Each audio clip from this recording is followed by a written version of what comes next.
Baik, bismillahirrahmanirrahim. Assalamualaikum warahmatullahi wabarakatuh. Waalaikumsalam. Alhamdulillahirrahmanirrahim. Wassalatu wassalamu ala rasulil mursalin wa ala alihi washabihi ajma'in wa ba'd. Rabbana shrah sudurana wa yassir lana umurana wa hlul 'uqdatam min lisani yafqahu qawlana. Rabbana zidna ilman warzuqna fahman. Alhamdulillah teman-teman semuanya, kembali lagi bersama kita di channel Bedhot. Insyaallah sekarang kita ingin mengkaji, mereview karya pemenang lomba. Ya, alhamdulillah bersama kita guru kita Ustadz Ahmad Jaludin yang kemarin sempat masuk dalam nominasi kategori Naskhi di perlombaan internasional ya di regional Brunei Darussalam. Tapi alhamdulillah sudah bersama kita Ustadz Ahmad Jaludin yang insyaallah untuk insyaallah 1 jam ke depan ingin membeberkan dan menjelaskan, bercerita bahkan dari awal proses insyaallah dan sampai akhirnya pemenangan diumumkan seperti itu. Tapi kawan semuanya, untuk mempersingkat waktu, langsung saja kita berikan kesempatan untuk beliau untuk memaparkan karyanya untuk yang Brunei tadi. Tapi syukran, Sajamudin, tafadhol. Terima kasih atas waktunya Ustadz Maulana. Yang kami hormati Ustadz Maulana, Ustadz Agusti Fajrin, gimana kabarnya Ustadz? Alhamdulillah baik Ustadz. Alhamdulillah, insyaallah. Sebelumnya ya, selamat juga Ustadz Agusti sudah menyelesaikan khotrikah ya.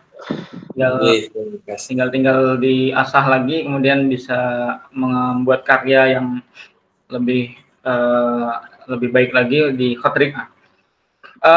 Kemudian teman-teman Bedhot yang mungkin masih belum ada bersama kita, Assalamualaikum warahmatullahi wabarakatuh. Waalaikumsalam warahmatullahi wabarakatuh. Alhamdulillahilladzi hadana li hadza wa ma kunna linahtadiya laula an hadanallah. Asyhadu an la ilaha illallah wahdahu la syarikalah, asyhadu anna Muhammadan abduhu wa rasuluhu.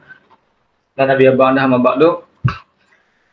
Pada malam hari ini insyaallah kita akan mereview ya karya yang sempat alhamdulillah masuk nominasi di lomba Irsika Brunei atau regional Asia ya.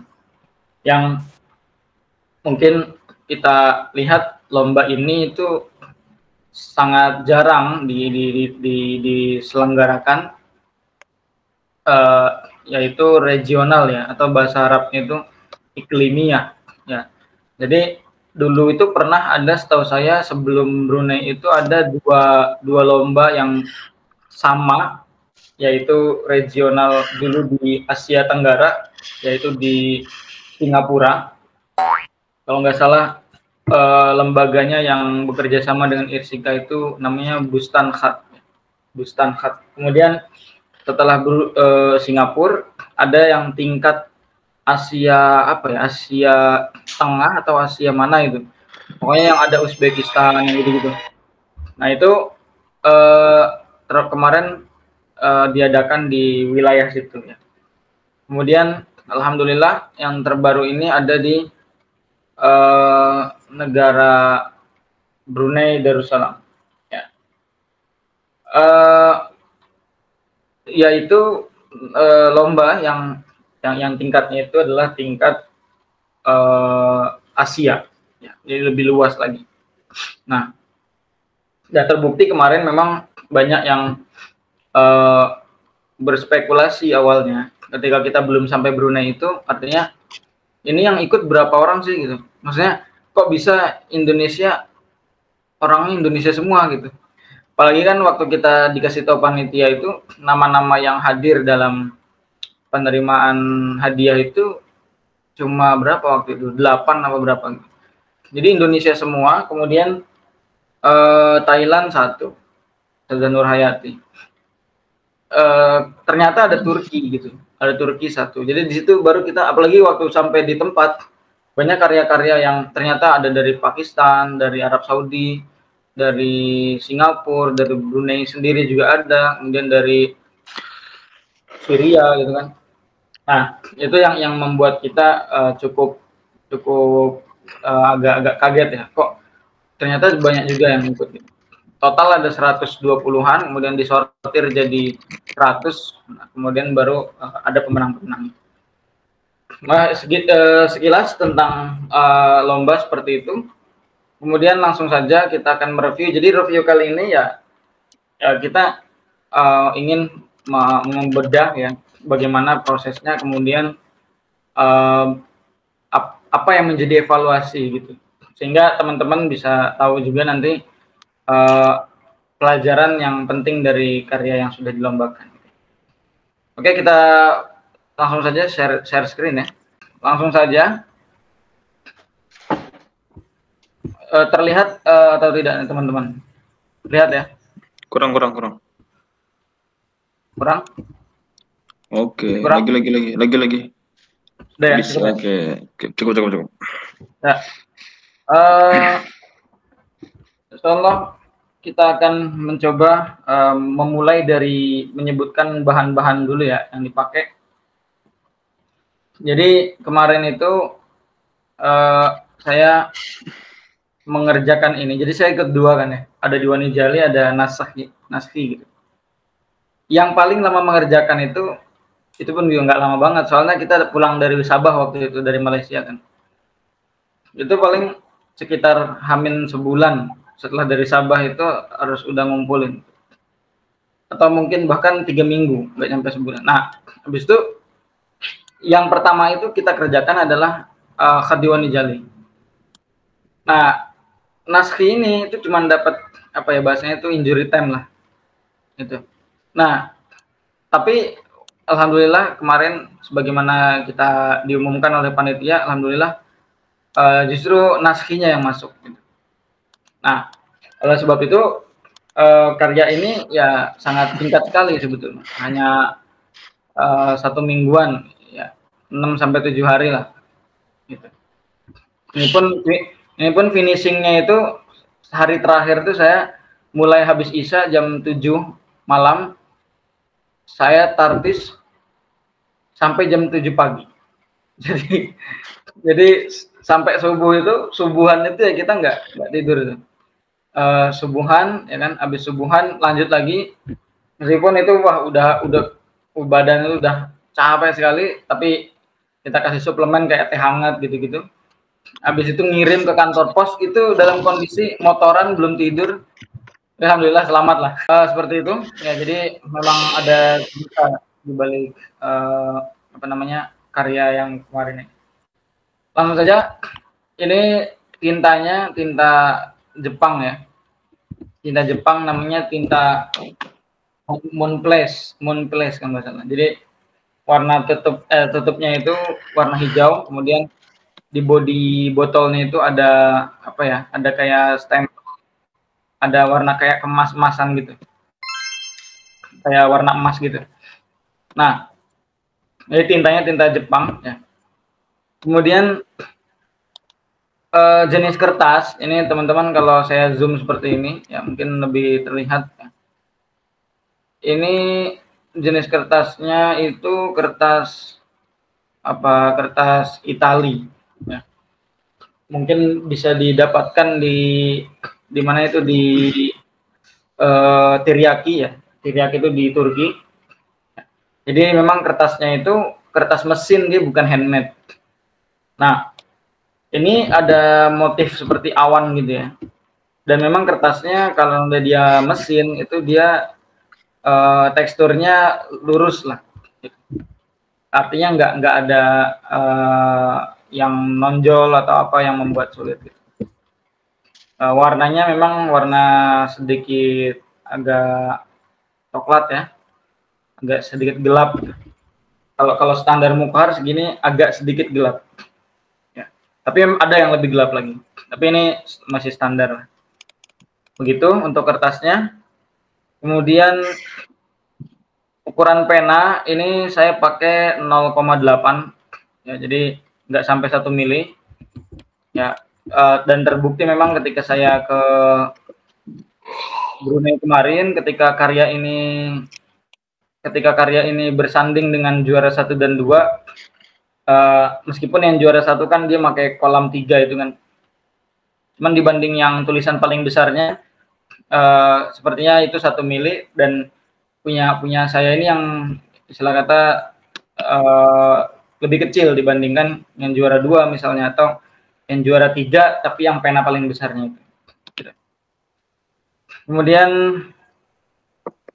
ukuran pena 0,8. Nah, pena yang dipakai itu adalah pena saya kan pakai pena 2 ya, yang untuk harokat sama yang untuk tulisan hurufnya. Untuk tulisan hurufnya tadi pakai 0,8 itu jenis osmiroid. Tapi kalau yang harokat itu pakai pena jenis manuskrip. Nah, yang harokat itu, yang manuskrip itu dia ukuran penanya 0,6. Ya, jadi selisih 0,2 mili. Seperti itu.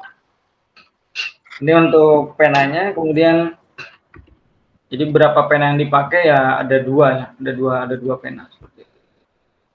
Kemudian dari sisi referensi ya, kita beralih ke referensi.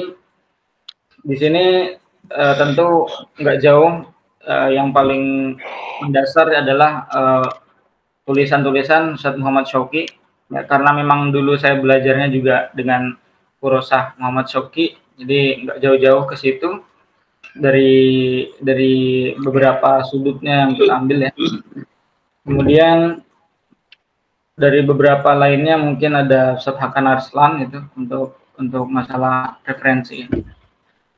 Kemudian untuk hurufnya sendiri ya. Jadi saya ini memang apa ya, milih yang simple aja, maksudnya kayak ro seperti ini aslinya kan yang abizar ini dia bisa dibuat kayak gini ya. Misalnya saya coba gambarkan ya. Misalnya ro itu dia sebenarnya bisa dibuat kayak gini nih. Bisa dibuat apa namanya, sebentar. Saya hapus dulu. Ya misalnya bisa dibuat begini kan. Nah, bisa dibuat begini. Nah, kan bisa dibuat kayak gini.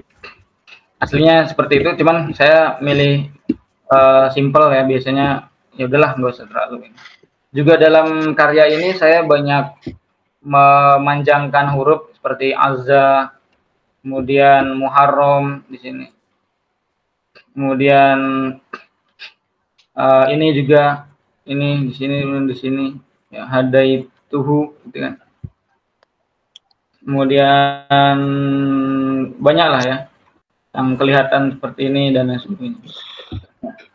Untuk layoutnya sendiri bisa dibilang layoutnya simple ya, kalau antum tahu.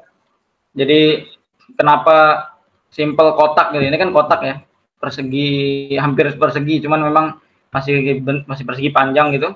Hanya ini aja, hanya kasih gini aja. Simple saja ya, kasih sudut-sudut begini ya. Kemudian alasannya kenapa simple, karena saya nggak sempat mikir. Jadi mau gimana, aduh capek, udah langsung aja. Karena waktu itu habis ngerjain Diwan Nijali kan, Diwan Nijali saya ngerjain kira-kira 2 minggu waktu itu, atau 10 hari lah. Habis itu 7 hari, 6 hari pindah ke Hotnaski, jadi nggak sempat mikirin mau digimanain gitu. Yang penting nulis. Nanti saya mungkin di akhir slide ini saya coba lihatkan prosesnya ya, dari kolib-kolib dia. Nanti diingatkan kalau saya lupa. Kemudian apa namanya, layout itu dalam apa namanya, dalam urusan layout ya, apa namanya, sebenarnya tergantung orangnya ya. Kalau misalnya ada waktu ya sebenarnya boleh aja dibuat lebih bervariasi gitu, nggak cuma kotak gini ya. Nah, saya pernah juga diceritain oleh Ustadz Huda kemarin. Jadi memang kalau Kalau yang juara 1 kalau antum lihat itu kan Mustafa itu ya, dia pakai 3 pena. Nah, itu menjadi nilai plus sebenarnya. Ya, nilai 3 pena itu menjadi nilai plus, sehingga ibaratnya itu namanya kompetisi itu kan ada istilah poin kan, poin. Jadi salah satu yang membuat poin itu besar itu adalah dengan mata pena yang bervariasi seperti itu. Kalau saya kan cuma 1 ya, artinya huruf-hurufnya cuma pakai 1 mata pena. Nah, saya ingin mengulas tentang khat naskhi sendiri ya. Jadi khat naskhi itu memang dia nggak terlalu nggak terlalu dipentingkan kehalusannya ya. Justru dia harusnya alami gitu. Nah, cuman memang yang perlu diperhatikan tuh di daerah sini nih. Kalau saya zoom lagi ya, itu di daerah sini. Nah, daerah sini. Nah, kelihatan ya. Jadi tipis-tipis yang daerah nun seperti ini, kemudian ujung-ujung seperti ini. Nah, ini sangat diperhatikan dalam kompetisi ya. Kemudian seperti ini juga yang ada tiang-tiang seperti ini. Kemudian seperti ini ya, perbandingan tebal tipisnya antara mim dengan ta, dan ini juga nih menipis ya kan, daerah sini. Kemudian sambungan seperti ini, ujung-ujung yang alif atau lam seperti ini. Nah, ini sangat dipertimbangkan oleh dewan juri perihal tebal tipisnya ya. Nah, teman-teman nanti ketika menulis naskhi supaya maksimal dalam hal-hal semacam ini. Nah, seperti ini ya kan. Nah, ini sangat diperhatikan nanti pada masanya. Oke. Kemudian itu dari segi detail huruf yang ingin saya sharing, ingin saya review. Kemudian di mana ya? Layout saya kira udah pembahasannya ya. Nah, ini terkait dengan catatan dan evaluasi. Nah, saya kemarin sempat diberitahu oleh salah satu juri bahwa tulisan itu banyak yang bagus sebenarnya, nggak cuman yang juara-juara aja gitu. Nah, ada yang tulisannya bagus tapi dia kurang huruf gitu. Ada juga yang tulisannya bagus tapi dia aneh. Ini nih, kalau antum lihat di kalimat ini, di kalimat fatan fauni ya. Jadi saya diberitahu oleh salah satu juri itu, katanya begini. Dia tulisannya bagus, tapi nulis fatan fauni dia nulisnya gimana? Dia nulisnya kayak gini nih. Dia nulisnya gini. Fatan fau nih. Nah, dia nulisnya kayak gini. Nah, jadi fau-nya itu nggak ada wau-nya gitu. Nah, padahal tulisannya bagus. Nah, gitu. Nah, ini faktornya apa ya? Saya nggak tahu. Mungkin dia karena modal kiroah ya. Jadi terbayang-bayang fatan fauni gitu. Jadi mungkin dikiranya nggak ada wau-nya. Gitu. Nah, ini sangat sayang. Padahal kata jurinya itu tulisannya bagus. Ya, kata jurinya tulisannya bagus. Ada yang lupa satu kalimat, ada yang terlewat satu kata gitu. Jadi ini sangat betul-betul jadi catatan lah bagi kita. Oke. Itu jadi tulisannya bagus-bagus sebetulnya kata dewan juri seperti itu. Oke, terus kemudian evaluasi yang ada di karya saya ini adalah di kertas yang dipakai ya. Jadi tadi saya cerita kan, ini makanya kertas Itali ya, kertas Itali. Nah, cuman ternyata kata Ustadz Said Ahmed itu, kemarin saya diberitahu kertas Itali ini sama naskhi ini nggak cocok ya, nggak cocok. Jadi kata beliau, kata Ustadz Said Ahmed, kalau saya pakai yang kertas mukohar yang handmade ya, yang handmade, nah itu bisa lebih bernilai lagi karyanya. Ya, jadi Ustadz Said Ahmed bilang kertasnya lebih baik pakai yang kertas handmade ya, mungkin kayak banana atau dikte atau apa yang mungkin bisa dipakai buat khat naskhi gitu. Nah, beliau menjelaskan hal itu kemarin. Jadi dan saya nanya Ustadz Huda kan, kalau yang kertas Itali itu biasanya dipakai buat khat rik'ah, khat diwani gitu. Makanya Ustadz Maulana kan enak kan pakai kertas mesin, karena kertas mesin itu cocoknya buat khat rik'ah, khat diwani yang pakai pena 2 mili seperti itu.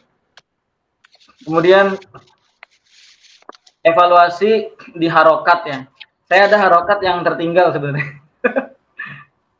Mungkin ada yang tahu atau yang belum tahu gitu ya. Ada 2 harokat, cuman ya nggak fatal sih. Nah di sini nih, udah saya coret-coret lagi. Ah di sini nih, saya hapus dulu ya. Nah ini, udah kelihatan belum? Ini harusnya ada kasroh di sini. Di sini kasroh, kemudian di sini ya apa? Jadi yang ada ketinggalan di sini sama di sini. Ada 2 harokat yang ketinggalan, sehingga kurang ketinggalan lah. Nah itu sebenarnya gini, khat naskhi itu ya saya itu ketinggalan gitu, penyebabnya itu biasanya saya sendiri ketika memindahkan ke kertas mukohar itu tidak membaca lagi di akhir gitu. Jadi setelah dikira sudah selesai tanfid atau setelah mindahin ke mukohar, itu saya fokusnya tartis gitu, finishing.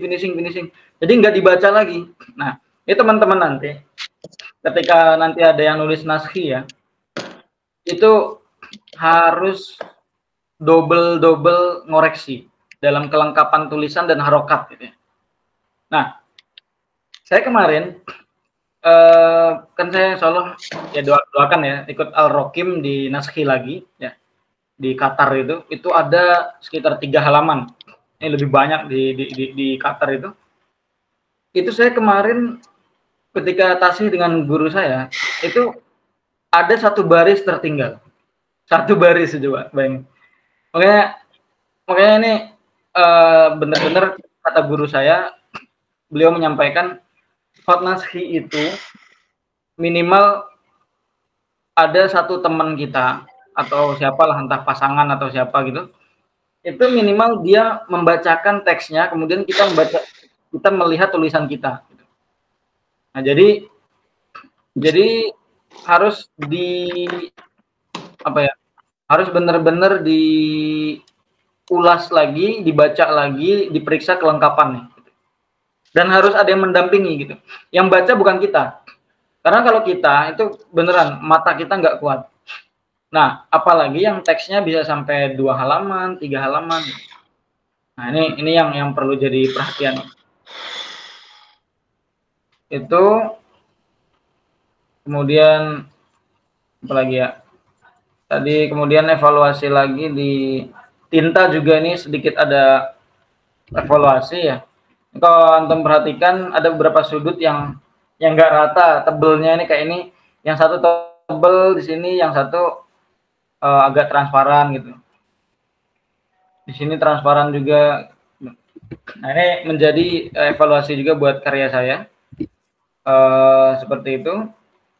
Dan penyebabnya apa? Kalau transparan itu mungkin teman-teman bisa pakai tinta itu jangan pakai tinta baru. Maksudnya baru itu begini. Tanfidnya sekarang, nuangin tintanya sekarang. Nah, ini yang jadi masalah.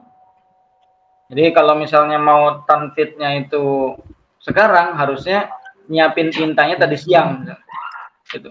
Jadi tinta hitamnya itu sempat mengendap dulu supaya menjadi pekat gitu. Nah, ada yang bilang seperti itu. Nah, jadi teman-teman nanti bisa praktek lah kalau misalnya.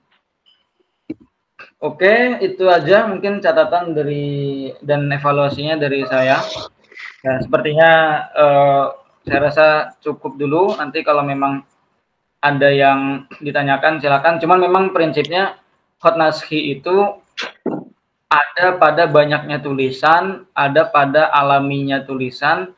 Maka kata guru saya itu silakan bisa dicek berulang-ulang supaya nggak tertinggal. Karena khat naskhi itu kalau kita udah bikin banyak capek-capek ternyata ada yang tertinggal, wah itu sangat sangat menyedihkan gitu ya. Guru saya mengatakan demikian. Oke, mungkin ini dari saya, Ustadz Maulana bisa dipandu lagi. Terima kasih. Assalamualaikum warahmatullahi wabarakatuh. Waalaikumsalam warahmatullahi wabarakatuh. Terima kasih banyak Zara. Masya Allah ya. Jadi ini sekian kalinya kita dengarkan dari beliau untuk membedah karya. Ya, insya Allah dari kawan-kawan kita ini dari anggota BK insya Allah akan ada waktunya untuk bisa membedah karya. Tadi kita sudah mendengarkan beberapa penjelasan ya terkait dengan apa namanya tinta, kemudian nama pena, terus juga ukuran, terus kertas, apalagi apa namanya tadi ya masalah-masalah yang bersifat teknisi di jurian seperti itu. Tapi untuk kali ini seperti biasa kita buka kolom apa namanya kesempatan untuk kawan-kawan kita bertanya untuk karya yang terkait ya untuk lomba ini. Mungkin dari teman-teman kita ada yang terbesit apa gitu, silakan untuk menanyakan kepada Sejalo. Ada yang bertanya teman-teman? Mungkin ada dari antum yang bertanya untuk karya yang barusan tadi. Ini ada Ustadz Mustafa Kamal, ada. Kita sih sekarang ini ada kurang lebih ada 8 peserta. Ya, silakan yang ingin mungkin barangkali nanya-nanya apa, mau nanya karya atau nanya perlombaan kemarin gimana atau ya nanya macam-macam lah, nggak cuma karya aja ya. Ya, di sini ada Ustadz Samsul Muarif, silakan Ustadz. Ingin bertanya Ustadz. Wah, ini nggak bisa nanya nih. Atau saja Fadian Rumi, Ahlan. Ustadz Afwan, itu kalau misalkan apa hot nasi itu apa namanya hiasan-hiasan itu terserah kita gitu ya Ustadz ya, naruhnya gitu atau gimana gitu.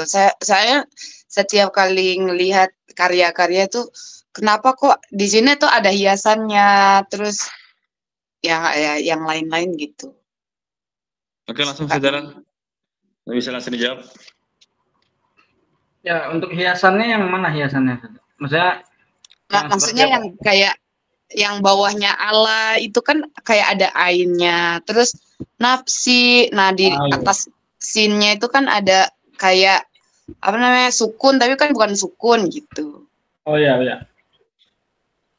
Oke, pertanyaannya bagus sekali, cuman nanti itulah yang kemarin saya share di grup kan tentang namanya itu azinatul khotiyah. Jadi hiasan dalam khot itu dibahas oleh Syekh Yusuf Zanun, gurunya Syekh Bil'id, dan beliau punya bukunya juga membahas tentang itu. Jadi yang antum bilang tadi kayak sukun itu namanya zufer, kemudian yang dalam bawah-bawah itu saya lupa nama Arabnya, istilah Arabnya, tapi dia kalau di dalam bahasa Indonesianya disebut untuk memastikan ini huruf apa. Kayak tadi antum bilang di bawahnya ala itu ada ain ya kan, kemudian di bawahnya sod itu ada sod, ada kalau ada sin ada shin gitu. Tapi itu nggak berada di huruf-huruf yang mempunyai titik. Kayak misalnya goin itu nggak dikasih. Kemudian kalau tadi sin itu dikasih, maka shin itu nggak dikasih. Kemudian kalau ada sod, ya dot itu nggak dikasih gitu. Jadi fungsinya seperti itu. Nah, saya hanya mengatakan sekilas saja. Kemudian kalau yang berbau tanpa terlihat terkesan nggak ada fungsinya, kayak tadi antum bilang di atas apa tadi? Nah, di atas H itu ya. Di atas H di sini ada tanda semacam ini ya kan. Nah, itu dalam fungsinya sebagai penyeimbang keindahan ya, penyeimbang.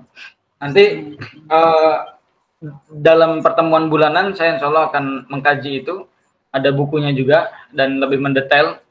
Untuk kali ini saya hanya menjelaskan secara sekilas saja.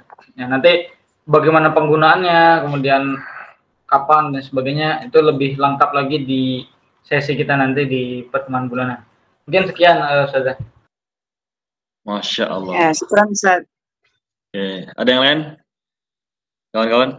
yang ingin bertanya. Ini makin kita nggak sabar ya untuk masuk naskah ya sejalan ya. Kayaknya makin banyak nih. Ya, kami harapkan banyak yang sudah masuk naskah sehingga pertanyaannya makin seru nih. Dan apalagi kalau yang nggak tahu ini huruf 4 apa ain ini kan. Sebenarnya seru nanti momennya kita bahas.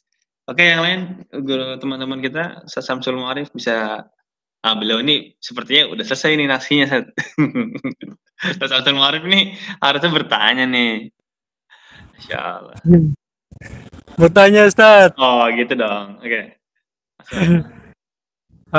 Ini Ustaz, untuk cara nyusun yang secantik ini butuh berapa lama? Atau terus untuk awal penyusunan itu atau kita seket-seket dulu pakai pensil atau memang langsung gores pakai handam gitu nah. Oke. Cara nyusun Ustaz. Oke, terima kasih Ustaz Samsul. Ini saya coba apa namanya? Oh iya. Share screen ya. Share screen. Bentar. Nah, saya share dulu. Mana tadi? Oh ini.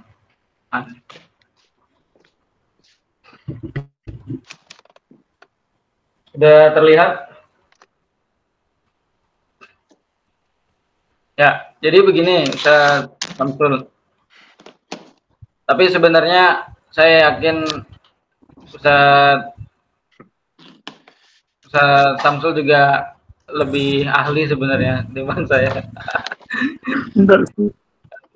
Beliau juga udah berpengalaman lah ya. Cuman ini dalam rangka sharing aja saya mau izin sharing ya, Ustaz Samsul.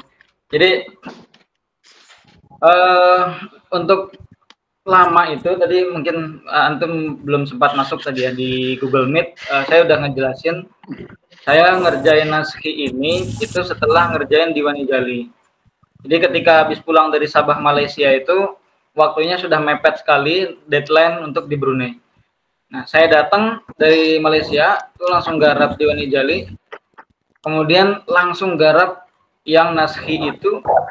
Yang naskhi itu dapat sisa waktu aja sebanyak 6 hari apa ya? Itu pun saya 6 hari dalam keadaan bukan cuti ya, kan saya juga ada kerjaan di ngajar juga kan. Nah, ada ngajar, ada kegiatan sehari-hari, jadi ya sangat mepet sekali yang naskhi itu hanya sekitar 6 hari. Makanya saya di hari terakhir itu sebelum saya kan ngirim pakai kurir ke Brunei itu. Di hari terakhir saya lembur total itu dari jam 7 Isya sampai jam 7 pagi. Jadi dari Isya sampai duha itu saya nggak tidur, jadi 7 ke 7 lagi itu 12 jam. Tapi itu pun ya tentunya kita ngerjain terus jalan-jalan ya kan. Jalan-jalan tuh maksudnya ya jalan-jalan di tempat aja.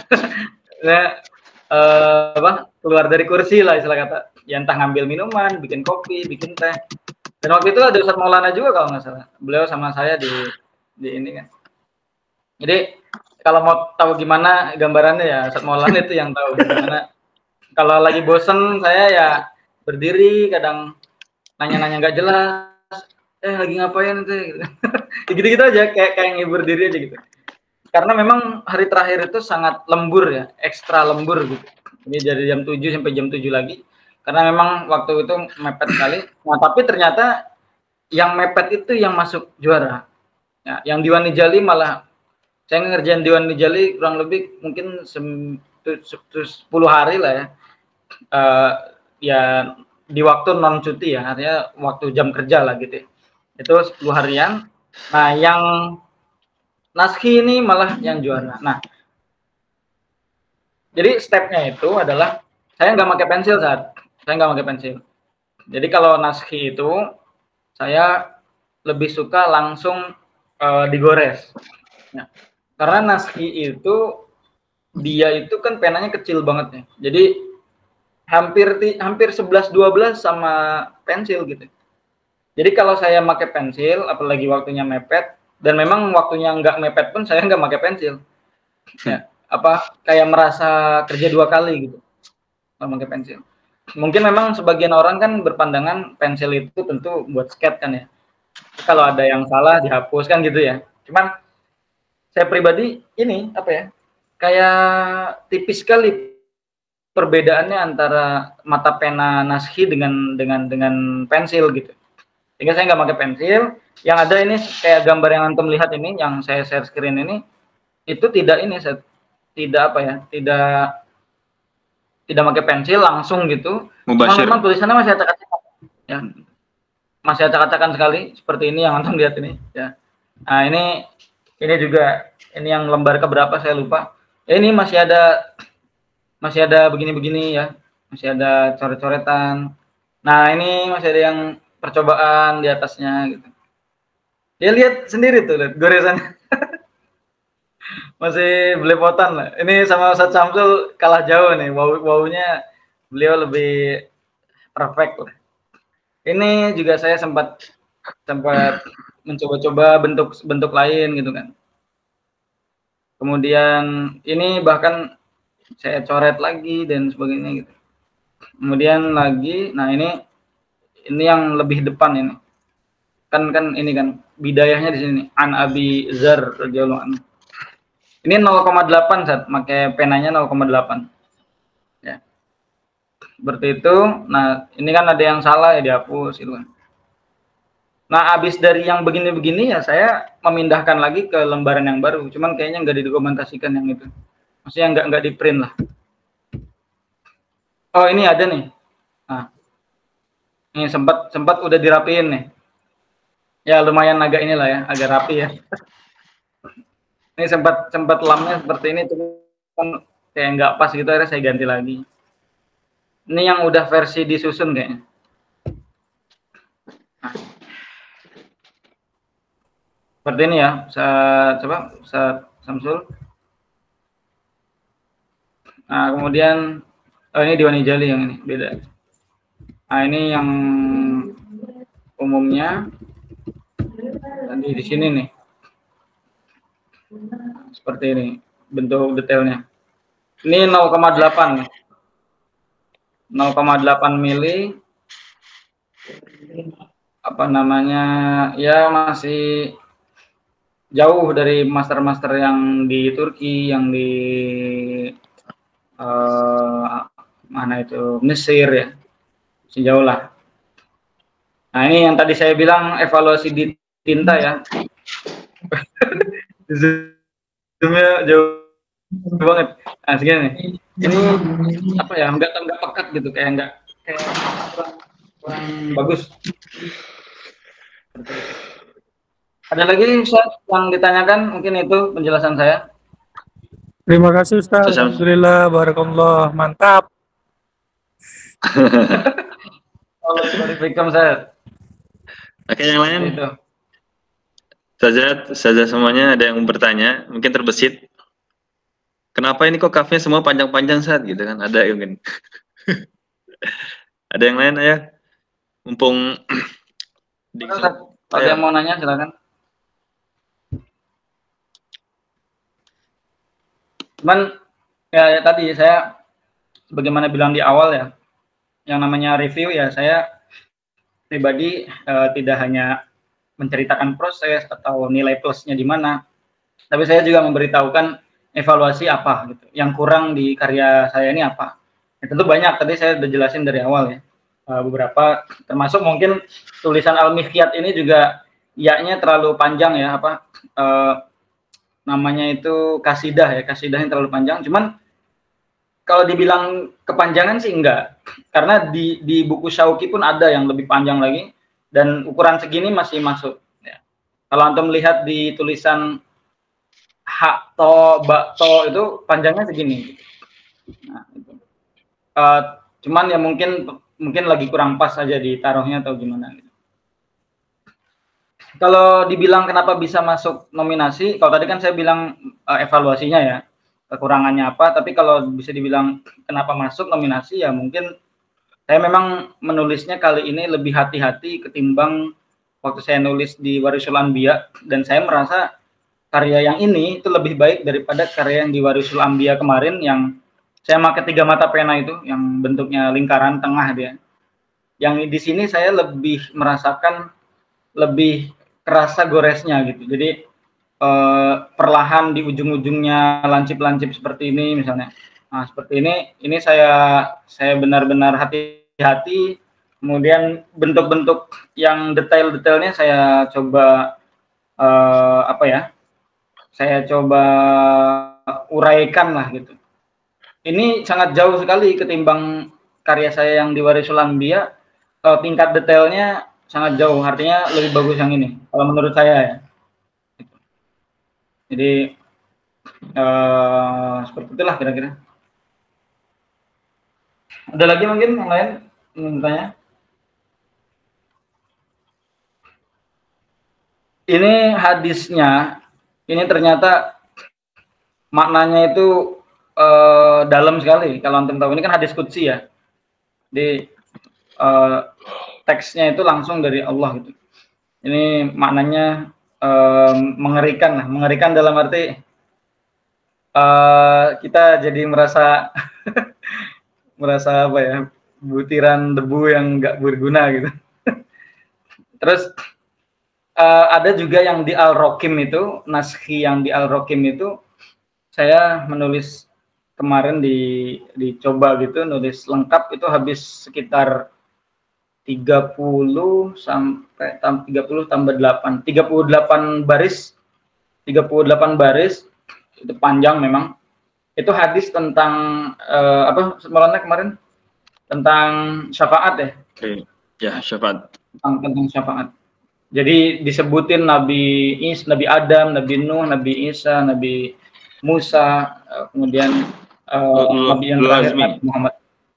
Ya, Nabi Azmi benar, ada Nabi Ibrahim situ. Oke, itu mungkin ada yang lain kira-kira? Ustaz mau nanya, karena belum nasi nih saat, cuma mau nanya apa dikit doang.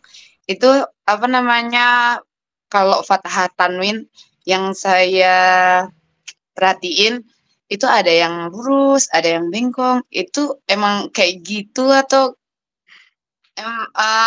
kita sendiri yang berinisiatif gitu? Oh ya ya. Oke. Sejalan langsung jawab. Oke. Mungkin nggak hanya fathah apa? Nggak hanya tanwin ya, tapi harokat fathah, domah juga. Fathah ya, kebanyakan fathah. Mungkin kayak ini nih ya, ini syai'an kan, syai'annya begini gitu ya. Yang satu lagi syai'annya di sini beda, gini kan. Nah ini kan beda kan.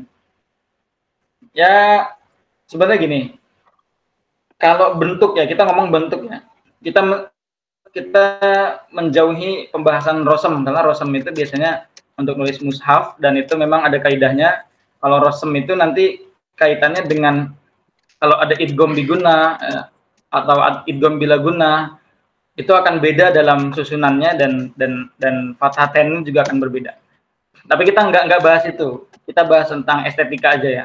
Kita bahas tentang seninya. Nah, memang benar bentuk fathah itu dalam naskhi itu ada yang begini. Saya juga bingung ya, ini bentuk apa gitu. Kayak melengkung gitu. Terus satu lagi yang bentuknya ya tadi seperti saya udah mengatakan yang lurus.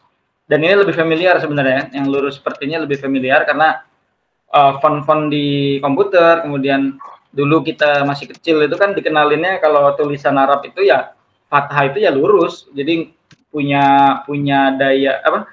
Punya gaya yang lempeng ya, apa lurus gitu, nggak mencong-mencong gitu kan ya. Bahkan mungkin kaidah nulis fathah itu bagi anak kecil ya harusnya lurus, nggak ada yang model bengkok gitu. Kalau bengkok mungkin dianggapnya justru tulisannya jelek mungkin. Karena anak kecil kan begitu ya. Nah, tapi estetikanya mungkin karena saya jelaskan di awal tadi bahwa tapi ini mungkin bisa dikoreksi juga dan mungkin yang lebih ahlinya juga lebih bisa tahu kenapa bentuknya seperti itu. Tapi kalau hemat saya kembali lagi kepada khat naskhi itu dia alami bentuknya, saudara. Jadi goresnya itu dia kayak dicongkel gitu ya, di gini nih apa, dinaik gitu. Apa banyaknya yang gini. Kayak gerakan ngulek sambel tau enggak? Apa ngulek itu kan gini kan, gitu. Ngulek itu kan bukan mukul kan, tapi dicongkel gitu, diputer gitu. Nah, maka gerakan menulis hot naskhi itu kan banyak yang diangkat. Bahkan ketika nulis yang semacam tadi saya katakan di sini, di sini ya. Ini kan diangkat seperti kita ngulek sambil gitu, diangkat tangannya mengangkat seperti ini, dan itu dengan gerakan yang kadang gerakannya itu spontan gitu, tak gitu, jadi ketukannya itu spontan sehingga menghasilkan estetikanya sendiri gitu, tahu-tahu begini penampilannya gitu. Nah, kalau untuk fungsinya tentu ada, kita juga bisa bahas dari segi fungsi ya. Biasanya kalau yang model seperti ini lebih familiar di tempat-tempat yang agak sempit atau tempat-tempat yang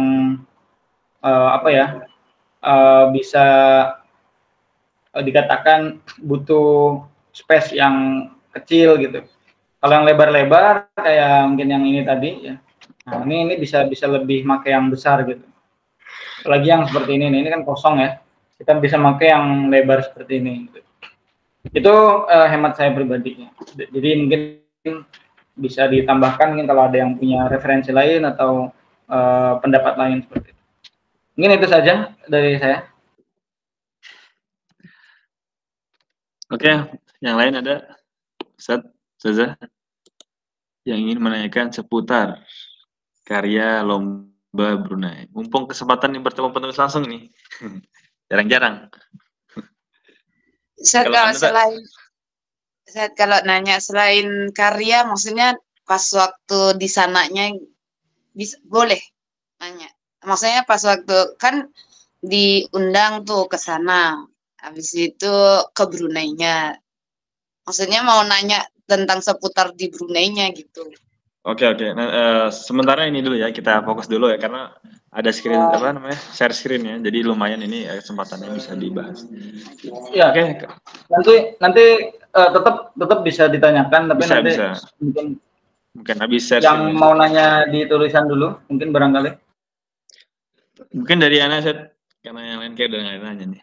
Oh ya, ada Set. Oke. Ya mungkin sebagian orang akan butuh ya pada masanya ini untuk diaplikasikan gitu. Tips Set untuk kita nih gitu kan, untuk dalam mentartis. Ini kayaknya poin penting ini. Kan ada kata Itali yang lebih dominan lurus, kemudian lebih mudah ditulis. Nah ini saya ingin menanyakan batasan antum itu apa Set untuk mentartis? Jadi batasan untuk melepas tartisan itu di tahap apa gitu. Jadi kalau udah bahasanya itu kalau sudah kelihatannya sudah seperti ini, saya nggak mentartis lagi gitu. Gimana sih? Batasan maksimal lah bahasanya. Oke. Kalau tartis itu saya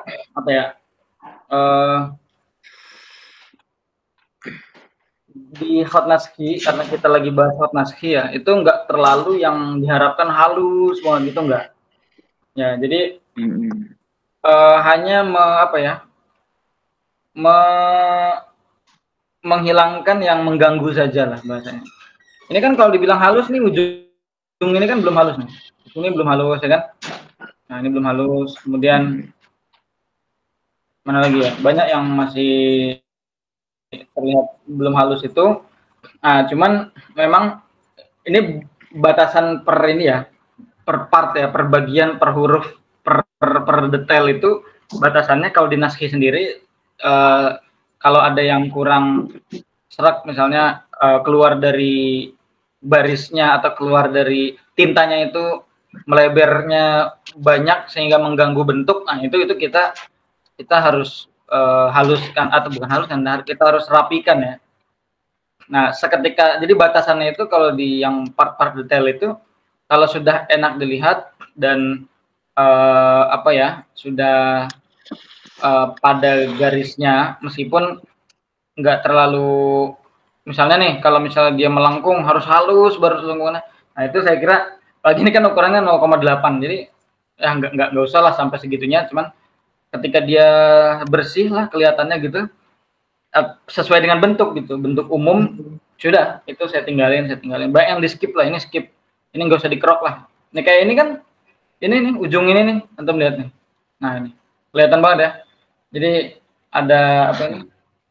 Betul. Ada lengkungan seperti ini kan, ini yang penting kan bentuk umum nunnya ini kan rapih lah gitu ya, rapi, ya udah saya tinggal habis itu gitu. Nah tapi kalau misalnya dalam konteks mentartis satu lauhah itu memang harus semua sisi, misalnya gini, kalau lagi bentuk seperti ini, itu yang saya tartis itu adalah di sebelah sini, di sebelah sini nih, di sebelah kanannya ya, sebelah kanan. Nanti kalau misalnya diputar, lauhanya diputar seperti ini, maka saya akan mentartis di bagian yang mana? Yang sini. Yang sini nih.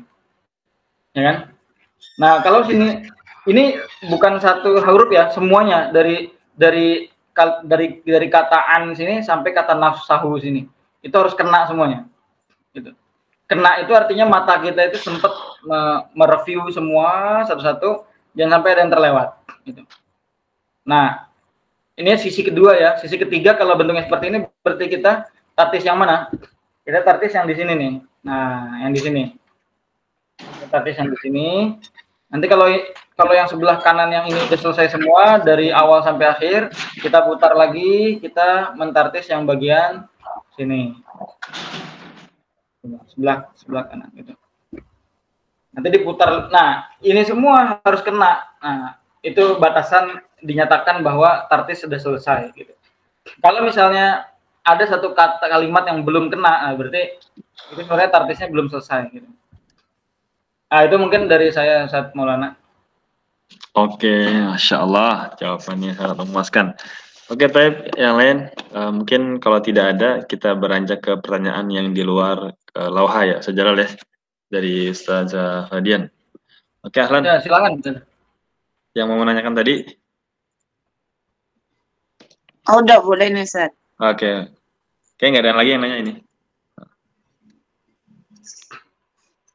Silakan. Pertama dulu. Ini Ustaz, kalau antum kalau tartis itu, maksudnya kalau mau tartis itu harus apa? Pakai apa sih namanya? Apa namanya? Yang bulat itu kaca pembesar gitu nggak sih, Ustaz? Oh, pakai loop, Ustaz. Antum pakai loop enggak, Ustaz? Saya nggak pakai loop ya. Soalnya dulu saya pernah, mungkin 3 tahun lalu lah, mencoba pakai loop gitu. Bener-bener nggak terbiasa. Jadi kayak, karena kan kita itu megang satu-satu yang runcing sekali, yang tipis sekali, tajam gitu ya. Ketika tangan kita bergerak di atas kertas, kemudian runcing itu menyentuh kertas ya. Saya melihat dari loop gitu. Loop itu kan secara nggak langsung dia menutupi kan. Meskipun dia memperbesar gambar, tapi dia memberikan unsur jadi nggak langsung kita itu ngelihat benda yang sedang kita pegang gitu. Paham nggak maksudnya? Jadi meskipun benda itu membantu memperbesar, tapi mempersulit gerak mata saya yang terkoordinir dengan tangan. Ya, jadi tangan saya bergerak kecil, geser-geser kanan kiri itu merasa dihalangi oleh loop itu. Ya, karena loop itu berubah menjadi besar gitu kan, sehingga malah kayak gerakannya jadi nggak leluasa gitu, sehingga ya udah nggak usah pakai loop. Yang penting ketika tartis di center gitu ya, dikasih lampu itu udah. Mungkin itu. Kalau di sana tuh berarti kalau kita diundang nih, Ustaz. Ini ya, Ustaz ya, pertanyaan selain karya ya, Ustaz. Kan kalau kita diundang nih, Ustaz, ke sana gitu. Itu nanti berarti kita cuman ke sana doang, maksudnya ini loh, Ustaz, apa sih namanya? kita kayak cuman ngikutin arahan dari merekanya gitu, Zat. Ya, Panitian. ya benar. Jadi kita itu di sana cuma ngikutin apapun itu ya, kayak misalnya bahkan sampai begini, panitia minta semuanya berkumpul di Soekarno-Hatta, itu semuanya diatur oleh mereka, dan kita nggak bisa request minta di Surabaya gitu berangkatnya, nggak bisa gitu, karena panitia sudah menentukan Soekarno-Hatta. Ya saya misalnya dari Jawa Timur itu ke Soekarno-Hatta, satu Huda dari Jawa Tengah, dari Pati ke Semarang naik pesawat ke Soekarno-Hatta lagi. Kemudian ada yang dari Depok itu ke Soekarno-Hatta, dari Jawa Barat itu ke Soekarno-Hatta. Jadi semuanya diatur oleh panitia. Kemudian ketika di sana disuruh, apalagi di Brunei-nya kan, semuanya diatur oleh panitia, jadwalnya, timingnya dan sebagainya, dan ya pastinya kita nggak bisa apa ya, nggak bisa ngatur saya habis ini kemana. Ya, kalau dalam segi apa ya kekeluargaan, misalnya panitianya humble gitu kan ya, ya kita bercanda-bercanda dikit, misalnya kayak boleh nih misalnya kemana gitu. Tapi kadang merekanya juga sibuk kan gitu. Ya otomatis begitu. Tapi yang perlu diperhatikan itu kalau kita ke mana diundang itu adalah kita nilai dari sisi penyelenggaraan ya. Karena ibaratnya kita itu kan kemana-mana itu diminta kalau bisa mendapatkan pelajaran gitu ya. Nah, ketika kita diundang, kita lihat panitianya gimana. Misalnya kayak penyusunan acara itu beda, misalnya nggak kayak di Sabah nih. Misalnya kalau di Sabah lebih lama tapi nggak padat kegiatannya, jadi banyak kosongnya. Nah, itu kadang peserta nggak nyaman kan dibuat kayak gitu. Jadi udah lama, misalnya 5 hari tapi banyak kosong gitu. Kalau di Brunei kemarin sebentar tapi isinya ada gitu. Jadi peserta itu nggak kosong lah, banyak di suruh ini gitu. Tentunya dalam alur acara ya, kayak gladi dan sebagainya. Karena kemarin itu kita diminta gladi dulu, soalnya ada apa, anak raja itu kan, jadi ada protokolnya yang harus ditaati gitu. Mungkin itu. Oke, baik. Untuk yang lain udah Ustaz. Syukuran, Ustaz. Sekarang jumlah kita ada 11 orang nih. Oke. Tapi sajalah, sepertinya kita sudah menyelesaikan yang nasi ya, atau tadi antum sepertinya ingin menunjukkan yang ini, yang jali 2 nih. Bagaimana jadi? Yang 2 nih jali ya mana ya? Ditayangkan ya. Gimana? Maksud? Saya kira nanti aja. Oke, Oke, baik teman-teman semuanya, alhamdulillah kita sudah mereview ya, dengan singkat tapi padat, alhamdulillah. Dan jangan lupa untuk selalu rasa penasaran kita dan terus menggali pelajaran dari sekitar, terutama dari guru-guru kita ini yang alhamdulillah pengalamannya sudah sangat cukup sekali untuk menjadikan kita ya sesuai dengan harapan, seperti itu. Akhir kata, kita sudah sampai di penghujung acara. Mari kita tutup acara kita dengan membaca doa kafaratul majlis. Subhanallah bihamdika asyhadu an la ilaha illa anta astaghfiruka wa atubu ilaik. Jangan lupa ditonton, ini masih ada rekamannya insyaallah di channel. Assalamualaikum warahmatullahi wabarakatuh. Waalaikumsalam warahmatullahi wabarakatuh. Terima kasih yang udah datang, semoga bisa menyusul lah. Oke.